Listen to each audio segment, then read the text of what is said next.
Stupid robbers made it easy for me and police. First post, but this should fit the sub. I've seen a lot of stupid things in my 40-plus years of customer service, but this one has to be top 3 at worst.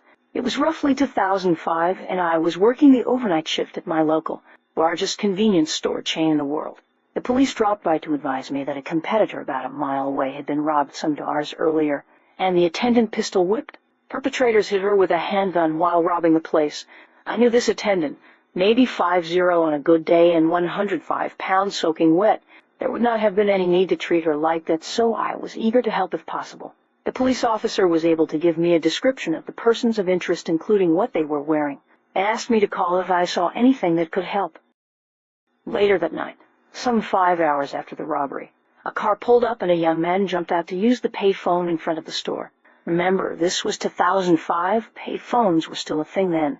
Normally, I wouldn't have thought twice about it, except that the clothes this kid, 16 to 17 years old or so, was wearing matched the description of the clothing of one of the robbers. So I called police dispatch, advised them of what I had seen in the direction the car went when they exited the parking lot. Not 30 seconds later, a police car went flying by in the direction the suspect's car had gone. Full light bar going but no siren, as it was about 3 in the morning.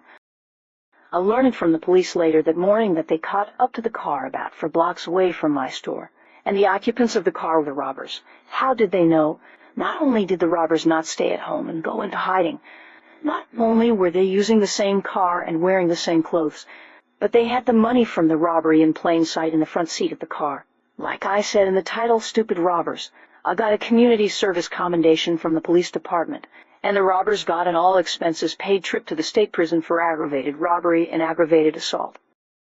Ed, thank you all very much for the positive response. 1,100-plus upvotes in one day is amazing to me. And a special thank you to the readers who saw fit to vote me both a Silver Award and a Narwhal Salute Award. The Redditors on this sub are the best.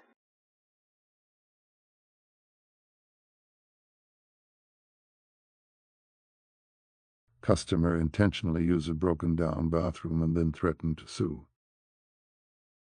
Happened around 2018 at the arts and crafts store I used to work at. The women's bathroom was notorious for breaking down every other week. For reasons that still elude me, the store never contacted a plumber to handle this. Only thing we were told was that the pipes were old or something. It was already bad enough that they never hired another janitor after our previous one retired, so the assistant managers were left dealing with bathroom cleaning on top of their additional responsibilities. Anyway, on yet another instance of the bathroom breaking down, floor was flooded. This time around there was 3 rows of tape set in front of the door that also held up a very obvious sign saying in big bold letters that the bathroom was closed and out of order. You had to go in, you had to duck under the tape to then open the door. The men's bathroom was available, and we just had to knock ahead of time. A sign was placed on the door to briefly explain why.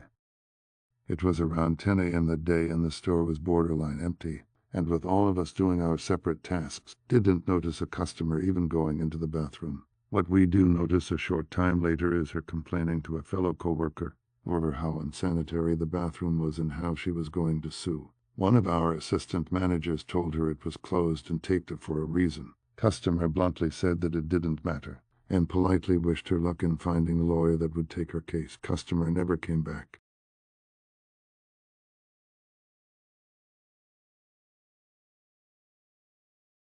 Which subreddits have the best stories?